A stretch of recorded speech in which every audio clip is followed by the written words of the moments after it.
Hello and welcome to a special edition of Roundtable, Global South, Next Generation, Voices and Visions. I'm He Young, coming to you from Beijing. As the Global South rises in its influence, we see its young leaders stepping forward, not only to be heard, but also to take part in shaping a more just and sustainable future. Today, we bring together voices from different continents, united by passion and purpose. Joining me today are three wonderful guests.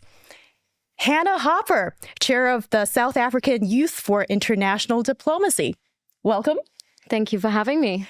And Hemaresh Suwan, chairman of the Confederation of Young Leaders of India. Welcome to the show. Thank you very much. And finally, Azzazuddin Ahmed, executive secretary of the Asian Youth Council. Welcome to Roundtable. Thank you very much. Yes, let's begin by grounding ourselves into the heart of today's theme, the Global South. What does it mean to you, not only in terms of geography, I'm sure that's what people think of first in mind, but also in terms of experience, identity, and potential? And let's start with the lady first. Hannah, what do you think? Sure, thank you for the question. When I think of the Global South, three words come to mind: potential, innovation, and hope. Most Global South countries have faced a number of complex challenges. If we look at history, the number one thing that has affected all Global South countries economically, politically, environmentally has been colonization. And those effects are still being felt today. But despite that, we see Global South countries rising when it comes to sports, technological innovation, the arts, academia. And I think that this is a great example of our ability to persevere. One thing I want to mention about this is that we have the opportunity as Global South countries to learn from both the failures and the successes of the developed world. So we have an opportunity to do things differently, to develop in a different way. And if we look at energy generation as an example, most developed countries have developed their economies off the back of coal and oil. But we have the opportunity to do that differently and to address the climate crisis.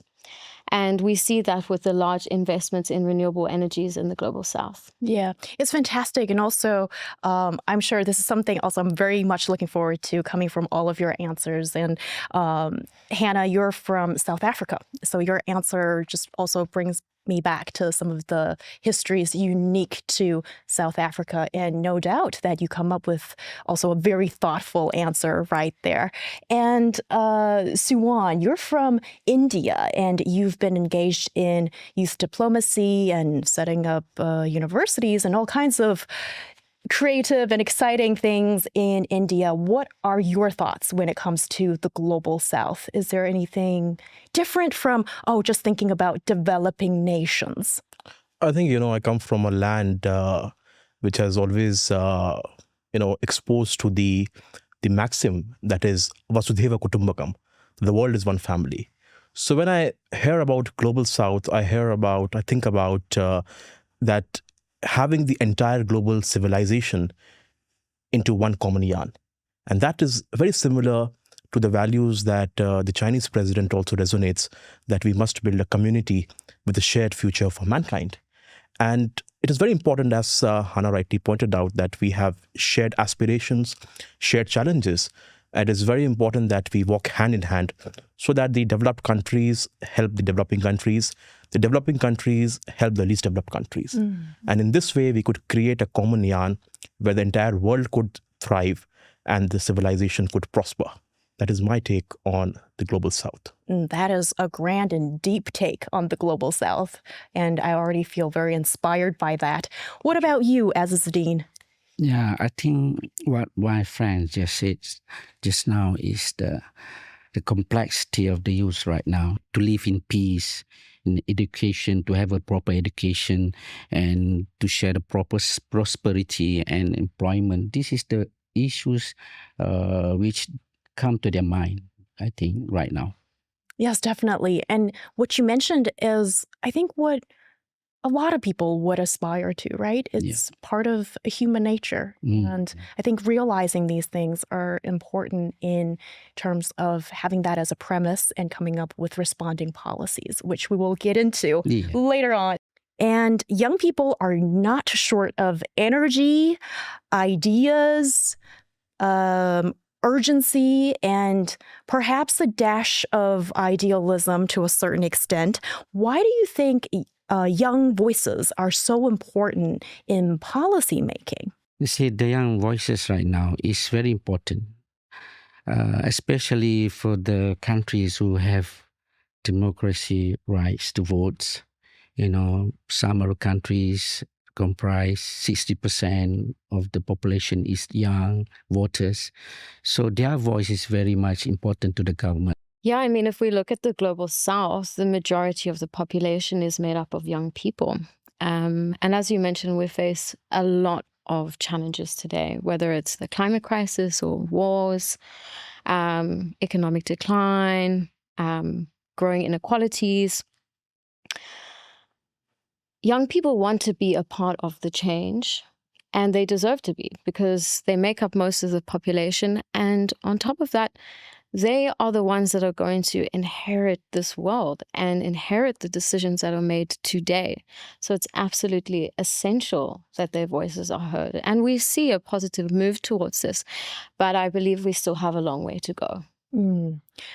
Well, the African continent comprises of 60% of its population of those being under the age of 25. So it's a very young continent. And of course, young people's voice is important because these are the people who are going to be affected the most with a lot of these related policies.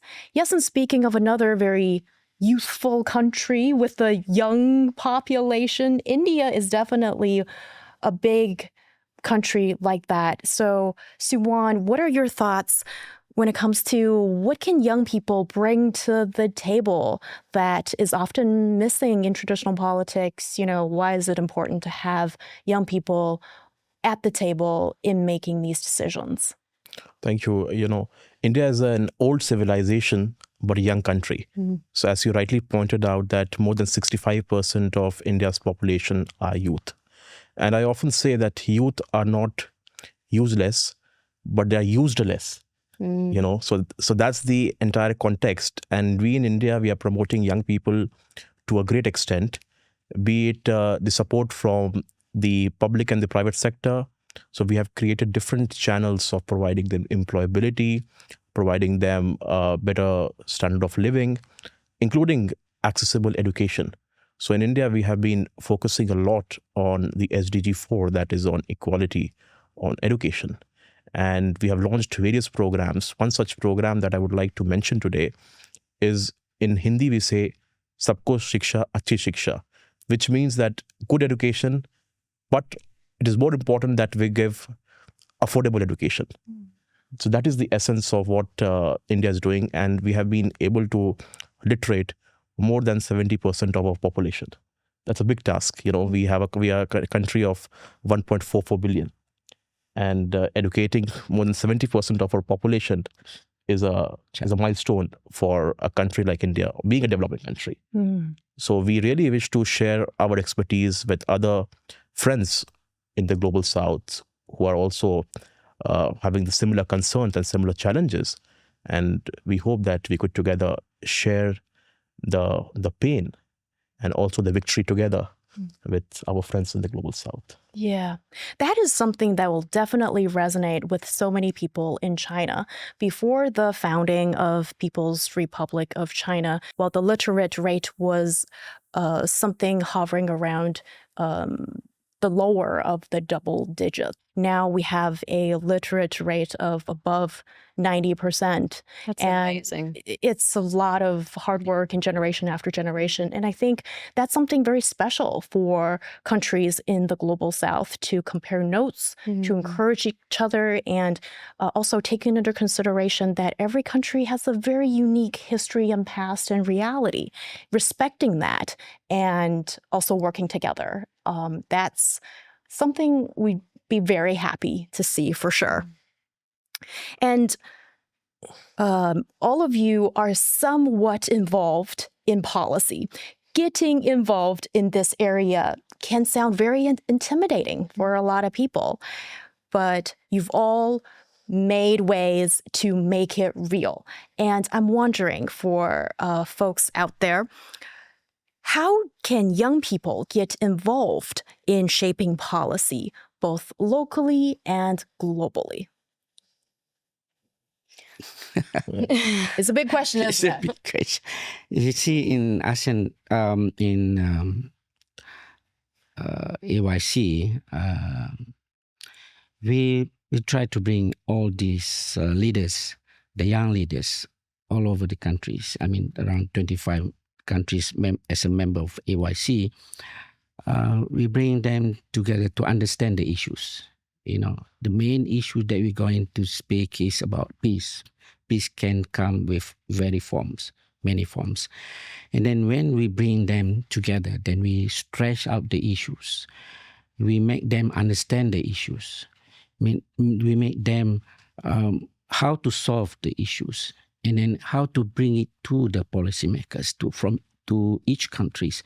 So from there, they can say it right properly, you know, how to address it, how to put it in writing, or to voice it out properly in manners, you know, not because you get angry, because you understand the issues. This is very important. So our role is to bring these leaders to some sort of like understanding the issue and bring it properly to the policymakers, so that the policymakers understand and commit and make them participate.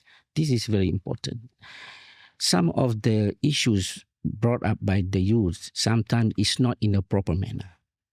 You know, when they brought in a proper manner, then there will be a trouble with the policymakers, and the policymakers don't look it as very important.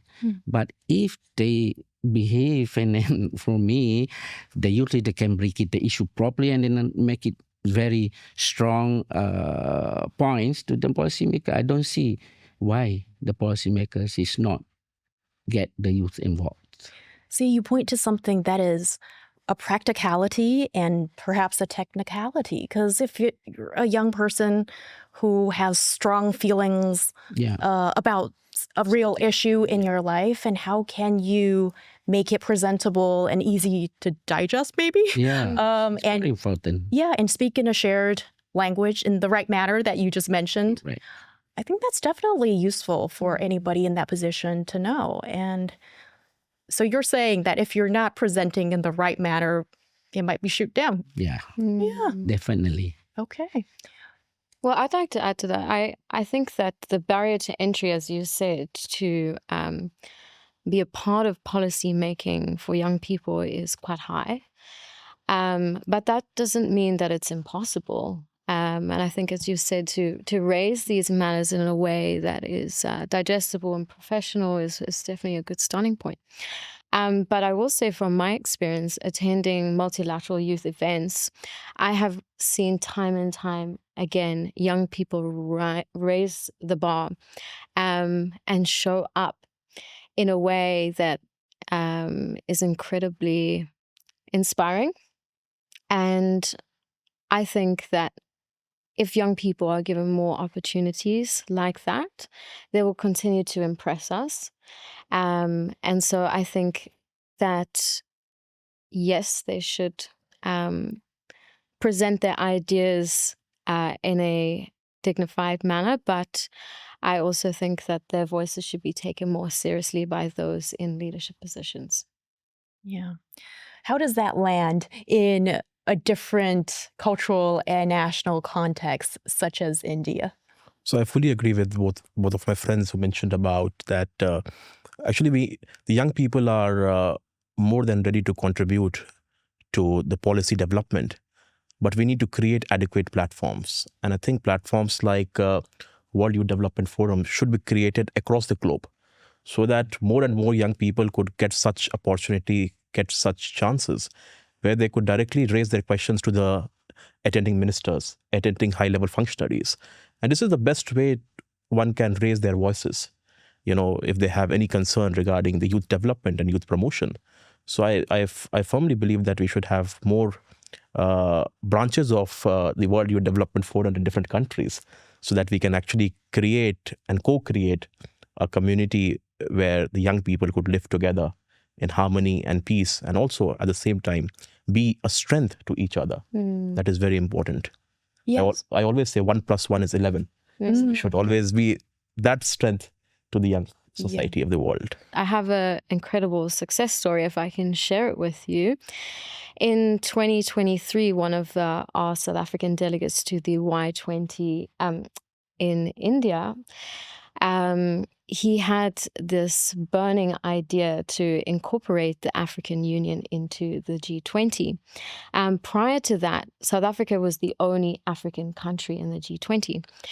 And not only is that a big burden for South Africa to carry, but of course cannot represent the entire continent's views, desires, challenges. So he brought this idea forward. His name's Kurtley Alart. And the policy was added to the final Y20 communique, which was then handed over to the G20 leaders.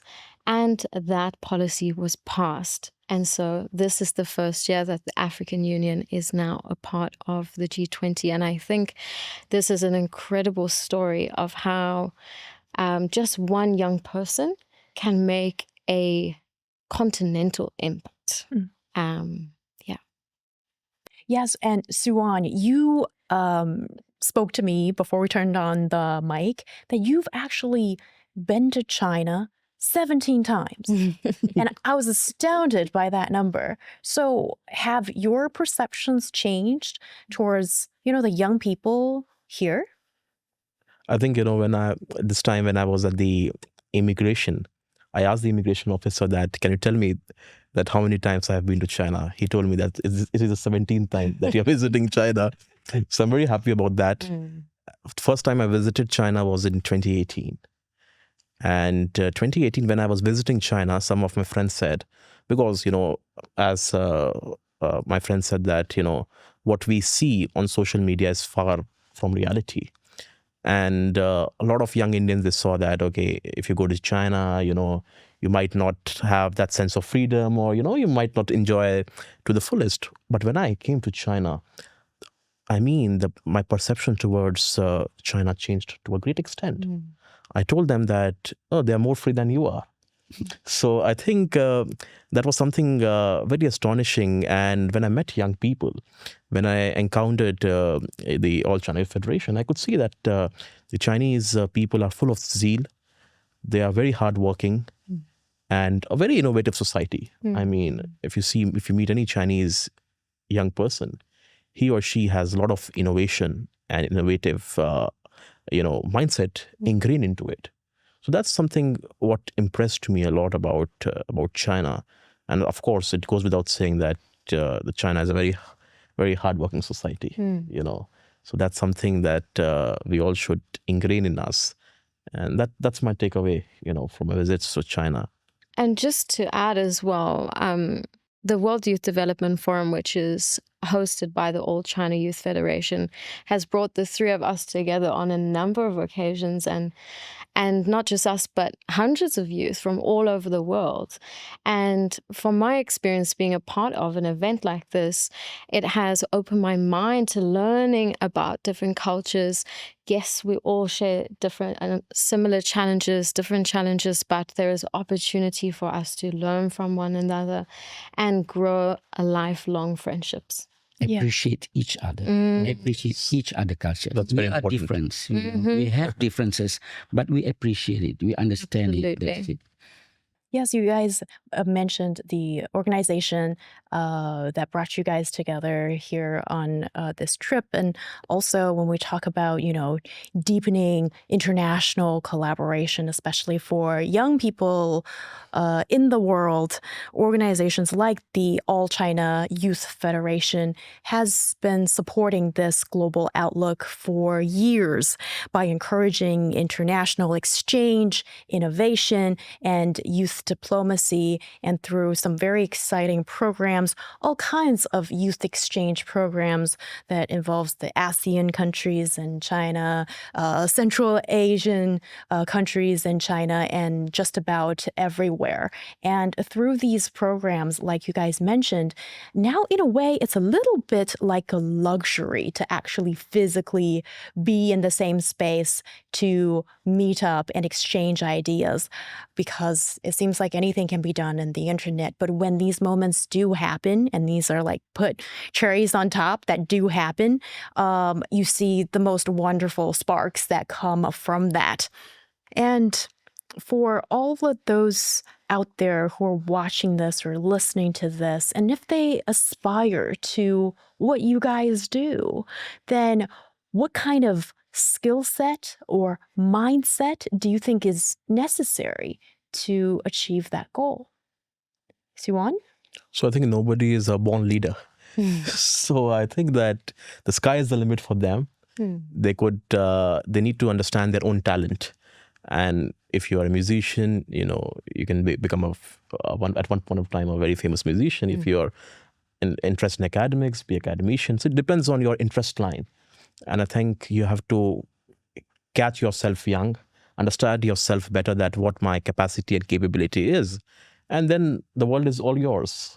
We have institutions like ours. We have institutions like the All China Youth Federation. We have many such federation institutions across the globe. And they're there to help you to raise your voice, and to help you, dream big, and actually help also to realize that grand vision of having something big in life. Yeah, I think that's really great that you shed light on, well, everybody's got something special, and it's important to find it and magnify it. And it could be, possibly one great asset of yours in developing in life.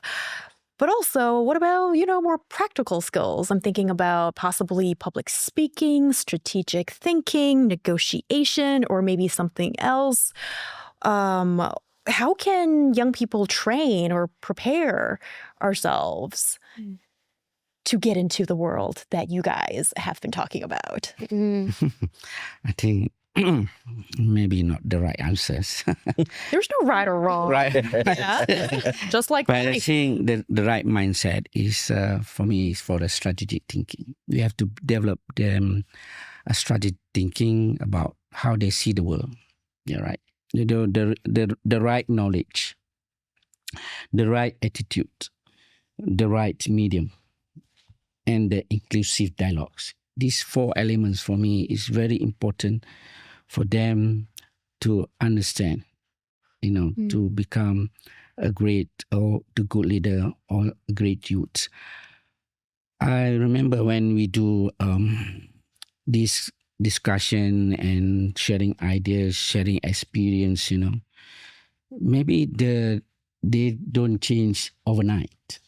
But when we give the right knowledge and this kind of attitudes and the strategic thinking in their mind, when they see something happening to the society, they know how to do it.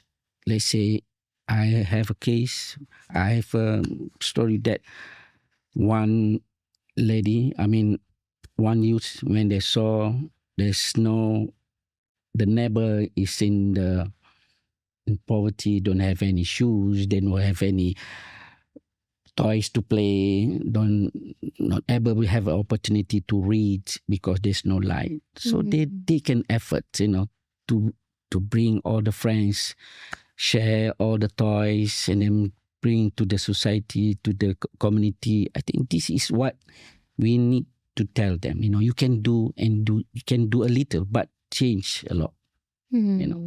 This is how you can put up the strategic thinking, how to see the world. This is very important. Yeah. They can make changes, which we don't know, but this is happening. Yeah, I love what you said, and to add to that, I think there's so many skills that young people can acquire that, of course, will help them in whichever future they decide to pursue. But I think the thing that young people should always come back to is a sense of passion and purpose. Why are you taking this path? That is the most important thing, because that will keep you going. If I look at myself, I was a very shy high school student, believe it or not. I used to be very scared to do oral presentations and would pretend to be sick sometimes. But I have a huge passion for creating a more just and sustainable future. And so I have pushed myself out of my comfort zone. Never in my wildest dreams would I think I'd be sitting here in China next to all of you speaking on a podcast. I could never have imagined that for myself. But my passion for my work has pushed me beyond my anxieties, because when I feel an anxiety, I just remember why I'm doing it, and that disappears. So I would say that the sooner young people can figure out what their why is, what their purpose in this life is, that is the thing that will be the golden thread throughout their entire life and will ultimately lead them to great success. Such inspiring words. Couldn't have said it better. Hannah, well done. Well, now let's pivot towards, the organizations and the big forums and, these big events. Sometimes involves a lot of people coming in from different backgrounds and speaking. And there are some critics that might say, oh, these forums are more about talk and little in action. I wonder if you have some thoughts about that, and also how can these platforms be a bit more effective? And feel free to take it away. Suwon? Yeah, I think that you made a valid point. But at the same time, I believe that if 100 conferences are taking place in a year, and even if out of 100, 5 are successful with tangible result outcome of it, it makes sense of having such conferences, because you have to at least give a try. At least through conferences, we give a try. Some big conferences takes place in the world. Some countries in the global south, they derive some great investments out of it. But some conferences takes place with no such result. But that's okay. I mean, that's the essence of, at least there's a meeting of minds. You're networking, you're meeting new people, new mind, and you never know who could actually help write your destiny. Whom you encounter one day at such meeting and such conference, that you will get what you have always dreamt of. So I think it's very important to have such conferences, and we must take it into a positive light of that. It's very important to have more conferences, because you never know which conference could be a game changer for anyone. Yeah, I totally agree. Potentially sometimes the outcomes are not always so easily quantified. But I can tell you from just attending events myself that even if, a policy recommendation doesn't get passed, like the example that I shared earlier of one of our delegates, I think that was an incredible success. Sometimes that doesn't happen, but that doesn't mean that there's no benefit, because for myself, I've met incredible people that have become friends. We've ended up traveling together. We've ended up working on projects together. So if it wasn't for those platforms, that would never have happened. So I agree. I think it's always important. Can you make it more effective? They say, NATO, no action, talk only. I think this is issues, and some guys bring this, or you're only talking on the conference, everything. Yeah, like my friend says, nowadays we have a social media. It not stops there, the conference right now. Before, maybe, but now the conference and the issues, everybody talking, the conference is not stops there. It's spread. it spreads all over the world. Whatever you talk here will be spreading all over the world. And somebody will pick up, somebody will pick up and make Very the true. ideas work. Maybe not us, but somebody will pick up and make these ideas work. So you must have this, what Swan said is meeting of minds, meetings of the personal person, because this is where make changes, Like Swan said, we don't know who will make this idea works, but the ideas must be spread, and the ideas must come from this kind of conference, the meeting of these leaders and ideas means. And when it's youth leaders and, all these projects that are, essentially youth advocacy, it's important to have these voices heard when otherwise maybe they lack channels Yes. or lack visibility, so to speak. And one thing I want to say, the leaders that we gathered today, you might don't know, maybe they will become another leader in other countries. Mhm.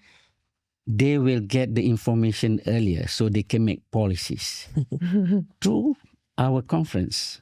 Yeah. Yeah. We don't know this, but this is what our efforts, Some of us may be the leaders of certain countries. They might be a prime minister, they might be a minister. So they got the ideas now how to make the policies, how to make the policy works Yeah. and suitable to the society. I've seen this before. A lot of young leaders that gathered here, gathered before us, became a very important person in their country, and they are ministers, and they make policies. Yeah. Say it works, the conference works. You say it doesn't work, it works, right? Yeah, and sometimes it's just planting a seed, and we never know when the Trees grow. benefits of that seed are going to show themselves. Well, before I let you go and get on your busy lives, what does the word leadership mean to you in face of 21st century challenges? And do you have any parting words or takeaways you'd like to leave with our audience? Suwan, what do you think? So leadership for me means change, because that's the only hope that we have. We always hope the best from our leaders. So change and hope are the two keywords that I could give today. Hannah? Yeah, for me, leadership means serving others. It also means serving our planet. And so I think, a lot of the leadership that we see today in the world is not, in my opinion, true leadership. And I think to create a new group of leaders to emerge, I think it's important for them to be empathetic, to be good listeners, and to be in service of others. As is Dean. Yes, for me, leadership takes responsibility and accountability. You do it, it's not for credit, but take responsibility, dare to take responsibility and accountability. That is a good leader. Very nice. All right. Thank you, Suwan, Hannah, and Azizuddin, for sharing your stories, your challenges, and your unwavering belief in the youth. Thank you so much. Thank you very much. Thank you. Thank you. Well, here in China, we often say, when the young are strong, the country is strong. But that strength also comes with connection, from learning with and from each other. We hope that today's show will bring you the hope and inspire you to listen more, speak up, and find a way to lead no matter where you are. I'm He Young. We'll see you next time on Roundtable. This is CGTN Radio. Hear the difference.